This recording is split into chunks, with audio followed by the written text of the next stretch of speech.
Se mettre au service de la population, telle est la mission que la police nationale s'est assignée en mettant à la disposition de la ville de Bondoukou un hôpital général qui comporte plusieurs services, dont une maternité qui a reçu sa première parturiente.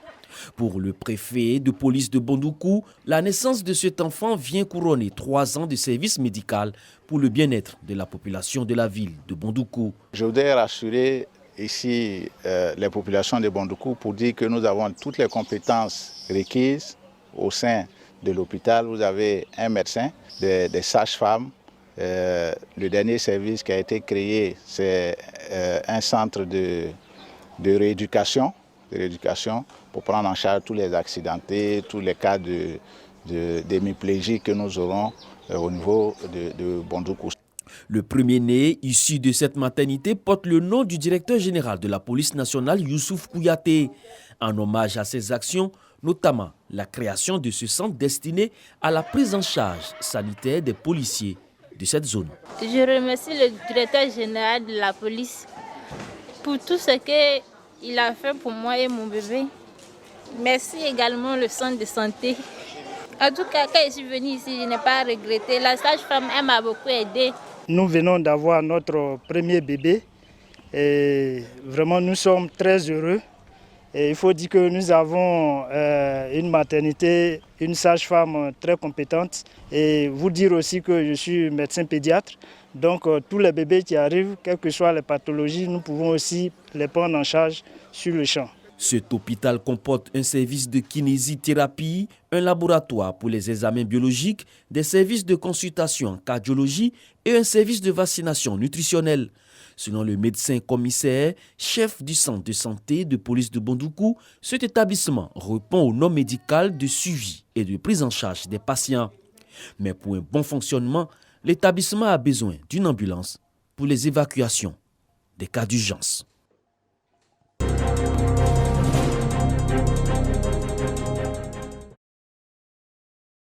Les indicateurs nationaux de la santé de la reproduction en 2018 font état d'une faible utilisation de la contraception. Chez les femmes de 15 à 49 ans, 47% des femmes ont réalisé un avortement volontaire avant l'âge de 24 ans. La mortalité maternelle concernait 32% des femmes en couche. Le projet MLIS est donc mis en œuvre en vue d'améliorer la santé des populations vulnérables. Il y avait une faible utilisation des méthodes contraceptives modernes sur l'étendue nationale, particulièrement les méthodes de longue durée d'action. Et à côté de ces taux faibles, il y avait aussi les besoins non satisfaits qui sont restés très énormes parmi les femmes en âge de procréer.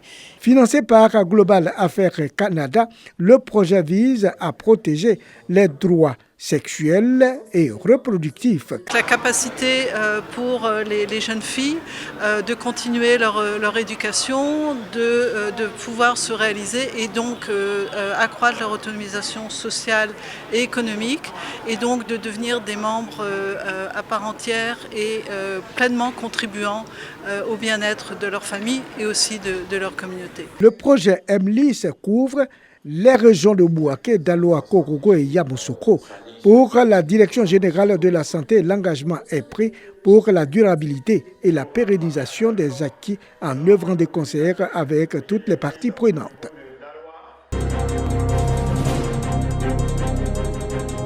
Zansra, sous-préfecture, à une vingtaine de kilomètres de Zionoula.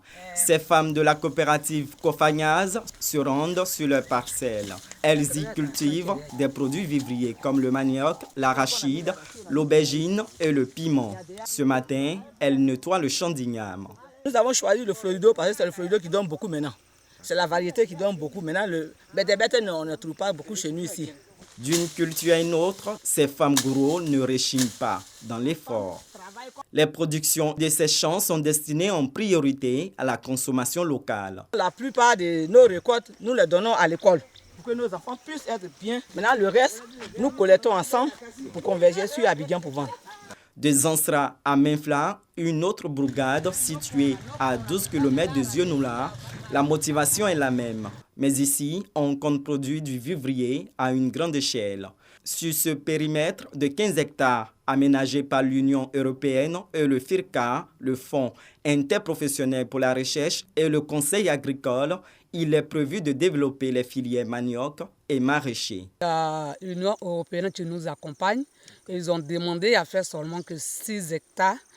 Nous voulons faire au moins 3 hectares d'aubergines, 3 hectares de piment, de la tomate, un peu de tout. Produit en grande quantité pour ravitailler les marchés, une approche qui pourrait impacter les prix à la consommation. La région de la Maraoué, connue pour être une des mamelles nourricières du pays, transmet de génération en génération ce savoir-faire en production agricole.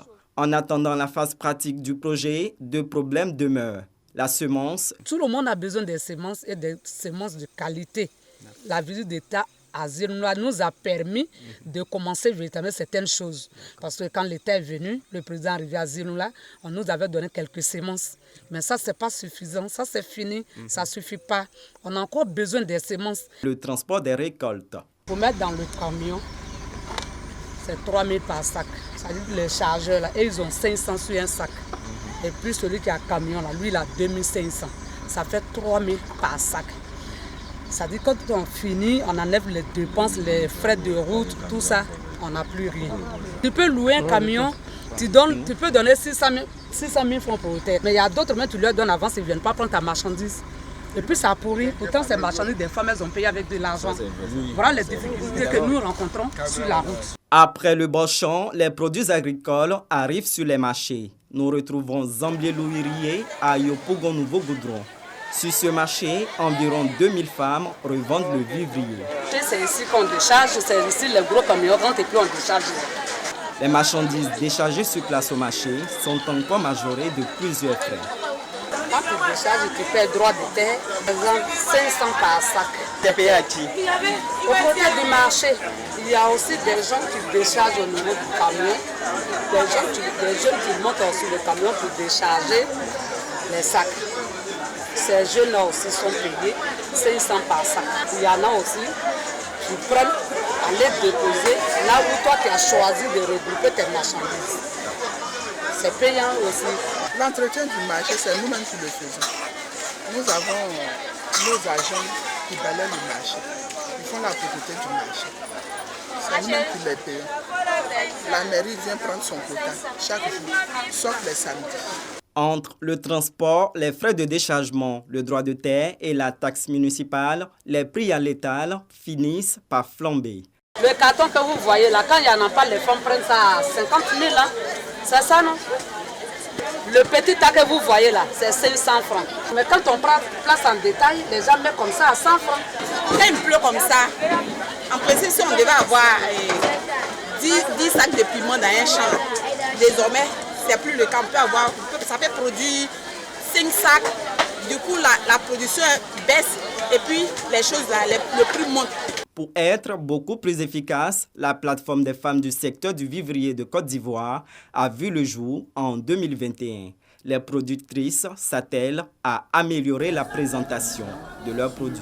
On travaille au champ, il faut qu'on arrive à transformer pour que nous puissions au moins avoir plein de moyens pour faire au moins les étiquettes, les emballages, pour pouvoir que ce soit bien vu, pour pouvoir bien vendre. La présidente de la plateforme décline les objectifs. On va aider nos femmes à avoir de bonnes semences, à avoir du matériel pour des bonnes pratiques culturelles. Au niveau de la transformation, aider nos femmes à avoir des machines performantes. L'huile qui est faite de manière traditionnelle n'a pas les mêmes normes que les normes que les gens demandent. Tout ça, c'est des choses qu'on doit changer, à corriger. Acquérir des camions pour aller Boschan, pour avoir les produits, pour que les prix diminuent sur le marché. Du Boschan à nos assiettes, les pertes post-culturelles sont importantes. Il faut les réduire et stabiliser l'offre alimentaire. Des pratiques culturelles à la distribution en passant par le transport, la modernisation du secteur du vivrier pourrait non seulement garantir la sécurité alimentaire, mais aussi soulager la bourse des producteurs et des consommateurs.